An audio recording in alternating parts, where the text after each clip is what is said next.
साल बाद एक पति को अपनी पत्नी मिलती है रेलवे स्टेशन पे। उसे देखकर वह हक्का बक्का रह जाता है और जब वो लोग रेल में बैठकर जा रहे होते हैं तो उस समय उनकी ऐसी बात बनती है कि अब वो तलाकशुदा पति पत्नी एक ही कंबल में कैसे रह जाते हैं, यानी कि वो पूरी रात उस कंबल में बिताते हैं। आखिर उन दोनों के बीच वह बात क्या बनी जबकि उनका तलाक हो चुका था। आइए जानते हैं पूरे मामले में क्या क्या हुआ है। नमस्कार, आदाब, सत श्री अकाल दोस्तों, स्वागत है आपका हमारे YouTube चैनल किस्से क्राइम के। और दोस्तों, हमें लाइक करना और सब्सक्राइब करना बिल्कुल ना भूलें। दोस्तों, मैं बात कर रहा हूँ मध्य प्रदेश के प्रसिद्ध शहर ग्वालियर के रेलवे स्टेशन पर एक माया नाम की लड़की इंतजार कर रही है दिल्ली जाने वाली रेल का। अब वो जैसे ही रेल आती है वो उस रेल में बैठने के लिए उत्सुक हैं और बस रेल में बैठने के लिए जा रही हैं। वो अब रेल के उस स्लीपर कोच में सवार हो जाती हैं। उनके पीछे पीछे एक युवक जिसकी चेहरे पर थोड़ी दाढ़ी बढ़ी हुई है, वह युवक भी पीछे पीछे जा लेता है उस लड़की के। और अब वह लड़की जाकर अपनी सीट नंबर को तलाश रही है क्योंकि उसका उस रेल में रिजर्वेशन हो रखा है। जैसे ही उस लड़की को उस रेल की सीट मिलती है वह लड़की जाकर अपनी सीट पर बैठ जाती है। इतने में ही कुछ युवक वहां आते हैं और आकर उस सीट पर बैठने का कोशिश करते हैं। तो यहाँ पर वह लड़की उनसे मना कर देती है कि आप लोग इस सीट पर नहीं बैठ सकते क्योंकि यह सीट मेरी है और मेरी तबीयत खराब है। इस वजह से मैं अब इस सीट पर लेट कर दिल्ली जाऊंगी क्योंकि मुझे अपना इलाज दिल्ली में कराना है। इस पूरी घटना को वह युवक जो उस लड़की के पीछे आ रहा था देख रहा होता है। वह सोच रहा होता है कि आखिर इनको हुआ क्या है। अब जैसे ही वो युवक अपना बैग उस सीट पर रखते हैं तो अब वह माया नाम की लड़की उनको धमकाते हुए कहती है कि तुम्हें मेरी बात नहीं सुनाई दी क्या? मैं किसी को भी इस सीट पर नहीं बैठने दूंगी। यदि कोई व्यक्ति यहाँ पर बैठा तो उसके साथ अंजाम बुरा होगा। मेरी तबीयत खराब है और मुझे इस सीट पर लेट कर जाना है। प्रदीप अब माया से कहता है कि तुम्हारा नाम माया है क्या? क्या तुमको ऐसी क्या दिक्कत हो गई जिसकी वजह से तुम्हें दिल्ली जाना पड़ रहा है? इस आवाज को सुनकर माया चौंक जाती है और वह अब बड़ी गौर से सुन रही होती है और उसको लगता है कि उसने ये पहले भी आवाज सुनी है। वह जैसे अपना चेहरा ऊपर उठाकर देखती है तो वह बिल्कुल हक्की बक्की रह जाती है। उनके सामने उनका पूर्व पति जिनसे 8 साल पहले उनका तलाक हो चुका था, प्रदीप, खड़े थे। उनको देखते ही वो अपने आप को शक पकाते हुए कहती है, अरे प्रदीप, आइए बैठिए, तुम कहाँ जा रहे हो? तो प्रदीप कहता है कि उसे भी दिल्ली जाना है। अब जो माया है वो अपने पैरों को समेटते हुए पालती मारकर बैठ जाती है और प्रदीप को अपने पास बैठने का इशारा करती है।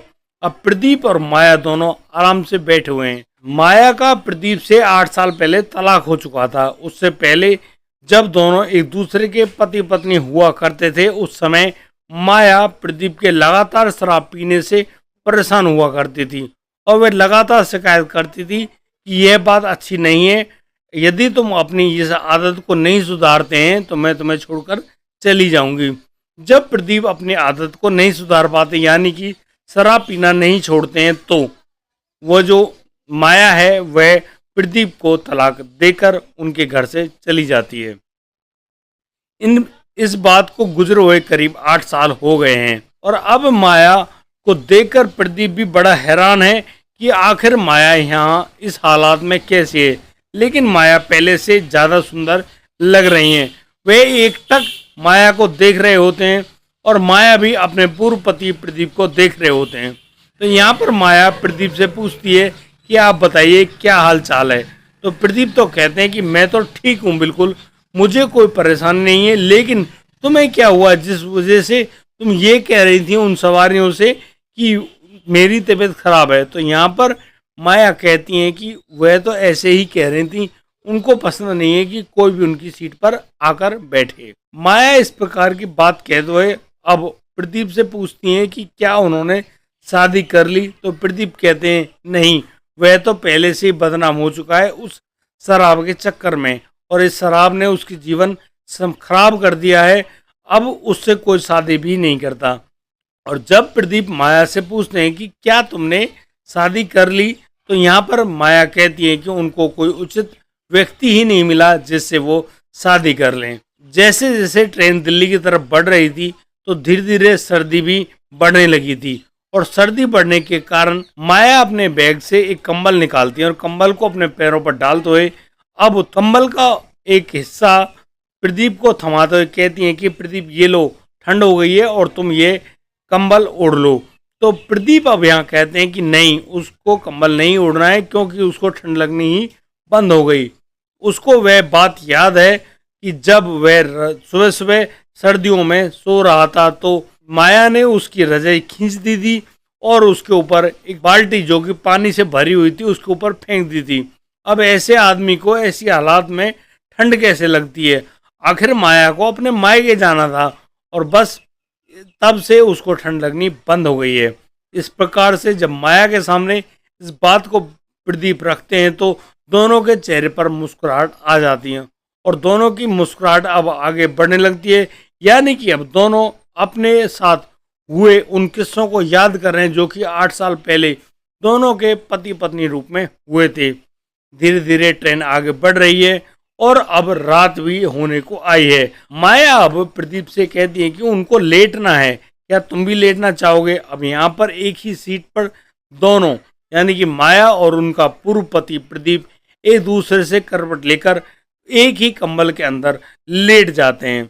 अब यहाँ पर किसी को नींद तो नहीं आ रही है, लेकिन बस एक दूसरे के उन सोच विचार में, उन सपनों में खोए हुए हैं जो कभी उन्होंने 8 साल पहले मिलकर देखे थे।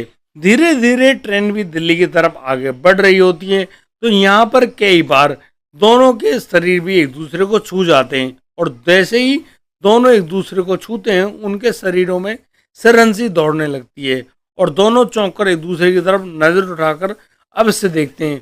इतना ही समय बीता था कि दिल्ली पहुंचने की घोषणा हो जाती है, यानी कि अब जो सवारियां वे चलने का इंतजार कर रही हैं क्योंकि अब दिल्ली आने वाला है। अब माया और प्रदीप दोनों खड़े हो जाते हैं और अब दिल्ली जाने के लिए अपने पूरे जो बैग है उसको संभाल कर तैयार कर रहे होते हैं। यहाँ पर प्रदीप माया से कहते हैं रात काफ़ी हो चुकी है, तुम अब कहाँ जाओगी? एक काम करो, तुम घर चलो, मैं तुम्हें घर तक ले चलूँगा क्योंकि रेलवे स्टेशन पर मेरी कार खड़ी है। लेकिन माया उनकी इस बात को नकार देती है और कहती है कि नहीं, उसको तो रेलवे स्टेशन पर लेने के लिए सरिता आ चुकी होंगी और वे अपनी सहेली के घर पर ही रुकेंगी।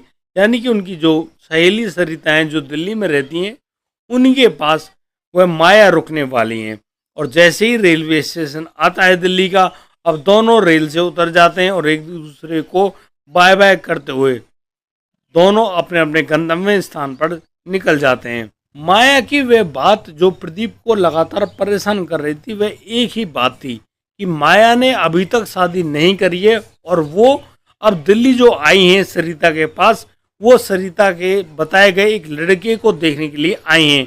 लड़का जो कि एक अच्छा काम करता है, बिजनेसमैन है, काफ़ी पैसा भी कमाता है। उस लड़के से अब जैसे कि माया बात कर लेंगी तो फिर उनको पसंद करने के बाद उनसे ही शादी कर लेंगी। अब मन ही मन प्रदीप सोच रहा होता है कि उसको क्यों ना माया से ही पूछना चाहिए कि क्या वो प्रदीप से शादी करना चाहेंगी। लेकिन इन सब बातों को प्रदीप पता नहीं किस डर से उस माया से नहीं पूछ पाते हैं और बस उनके दिमाग में यही बात उठ रही होती है कि उनको लग रहा होता है कि कहीं उनकी पत्नी यानी कि जो माया है वो अब किसी और की होने वाली हैं। इन सब बातों को सोचते हुए अब जो प्रदीप हैं वो पार्किंग में जाते हैं और अपनी कार लेकर अपने घर की तरफ रवाना हो जाते हैं। और उधर जो माया है वो भी अपने दोस्त सरिता के साथ मिलकर ऑटो लेकर अपने कमरे पर पहुंच जाती है और वहां पर रात को सो रही होती हैं। दूसरे दिन जब प्रदीप अपनी उस फैक्ट्री में पहुंचते हैं जहां पर 40-50 वर्कर काम कर रहे हैं और वो लोग कपड़े सिलने का काम करते हैं, उनके इस काम में वह सरिता भी कार्य किया करती है। जैसे ही प्रदीप अपने ऑफिस में पहुंचते हैं तो सरिता वहीं पर आती है और पूछती है कि सर, मैंने जैसा कि तुमको बताया था, वो लड़की अब दिल्ली आ गई है और यदि तुम उनसे बात करना चाहते हो तो मैं उस लड़की को बुला दूं, क्योंकि वो लड़की बाहर बैठी है। अब इस बात को सुनकर प्रदीप कहते हैं, सरिता, इस बात में भी तुम्हें कुछ सोचना है क्या? जब तुमने उस लड़की को यहाँ पर बुलाया है तो उस लड़की से हमें जरूर मिलवाइए, क्योंकि अब जिंदगी बहुत बड़ी है और अकेले समय काटना बहुत मुश्किल हो रहा है, और यह एहसान तो मुझ पर कर ही दो।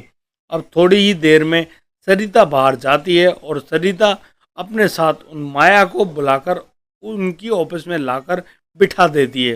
प्रदीप अब सरिता से पूछते हैं कि क्या ये वही लड़की हैं? यहाँ पर माया जैसे ही अपने पूर्व पति प्रदीप को देखती हैं तो दोनों की आंखों में चमक सी आने लगती है, लेकिन यहाँ प्रदीप माया से इशारा कर देते हैं कि तुम कुछ मत कहना।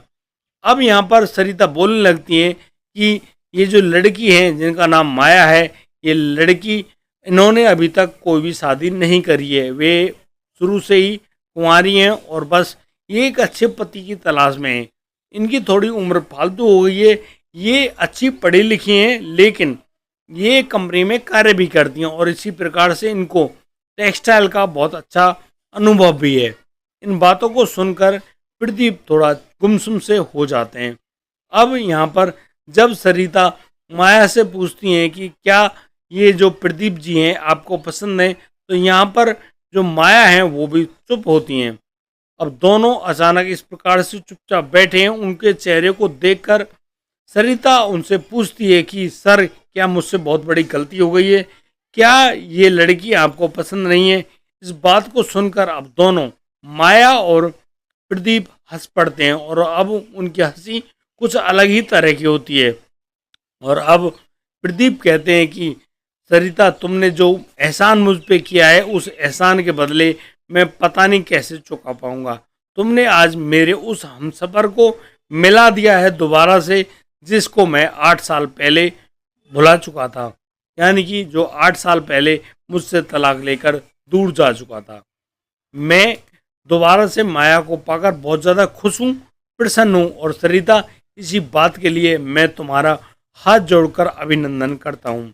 इस पूरी बात को देखकर सरिता मौचक्की सी रह जाती है। आखिर ये माया और प्रदीप एक दूसरे को पहले से ही जानते हैं। अब यहाँ पर जो माया है वो उस बात को बता देती हैं कि रास्ते में जब वो ट्रेन से दिल्ली आ रही थी तो उसी ट्रेन में, उस कोच में उनको प्रदीप मिले थे, जो कि उनके पूर्व पति थे जिनसे उनका तलाक हो चुका था। और ये दोनों उसी समय, उस रात को एक कंबल में ही दोनों सोए थे। इस पूरी बात को माया जब सरिता को बताती है तो सरिता भी अपने आप को ठगी सी महसूस करने लगती है। उसको लगता है कि उससे बहुत बड़ी गलती हो गई है, लेकिन प्रदीप के बार बार समझाए जाने पर सरिता से कहा जाता है कि सरिता, आपकी कोई गलती नहीं है, आपने तो बहुत बड़ा एहसान किया है मुझ पर, तुमने जो मुझे अपनी पत्नी से मिलवा दिया है। अब माया और प्रदीप एक दूसरे को फिर से स्वीकार कर लेते हैं और दोनों एक दूसरों के साथ जिंदगी को शुरू करने का वादा करते हैं। इसके साथ ही प्रदीप अब माया से कहता है कि अब तुम मुझे वैसा प्रदीप मत समझना जो कि पहले हुआ करता था। पहले जहाँ मैं बहुत ज़्यादा शराब पिया करता था, मैं अब शराब को हाथ तक भी नहीं लगाता हूँ, और अब मेरे माता पिता भी अब दिल्ली में उनके साथ रहते हैं, और तो और उनकी जो छोटी बहन है, जो कि तुम्हारी प्यारी नंद हुआ करती थी, वो भी अब हमारे साथ रहती हैं, लेकिन उनकी शादी हम 2 साल पहले कर चुके हैं। सरिता की मदद से दोनों पति पत्नी फिर दोबारा से एक हो गए और दोनों अब सरिता को हाथ जोड़ जोड़कर धन्यवाद करते नजर आ रहे थे। दोस्तों, तलाक नाम की जो चीज़ है वो बहुत ही खतरनाक है। जब शादियां होती हैं तो सभी लोग एकत्रित होते हैं, मिलते हैं, इकट्ठे होते हैं ताकि उन दोनों पति पत्नी की शादी करा दें, लेकिन जब तलाक जैसी एक भयंकर बीमारी उनके दिमाग में आ जाती है और जब यह कोर्ट में फलीभूत हो रही होती है, तब उस समय वहाँ पर कोई भी व्यक्ति नहीं होता। आदमी हजार जगह ठोकर खाने के बावजूद अपने उसी पूर्व पति या पत्नी को इसी प्रकार से याद करता है कि काश वो उनके साथ होती तो जिंदगी इतनी बद से बदतर नहीं होती। दोस्तों, मैं उम्मीद करता हूँ आपको हमारी यह वीडियो पसंद आई होगी। और दोस्तों, यदि आपको हमारी वीडियो पसंद आई है तो आप लोग हमें लाइक, प्यारा सा कमेंट और शेयर, साथ ही साथ अपना प्यार यानी कि हमें सब्सक्राइब करना बिल्कुल ना भूलें। दोस्तों, अब दीजिए मुझे इजाज़त, मिलता हूँ कल, लाता हूँ एक और अच्छी इमोशनल कहानी। तब तक के लिए आप बढ़िया रहें, बेहतरीन रहें, अपना और अपने परिवार का बखूबी ख्याल रखते रहें। जय हिंद, जय भारत।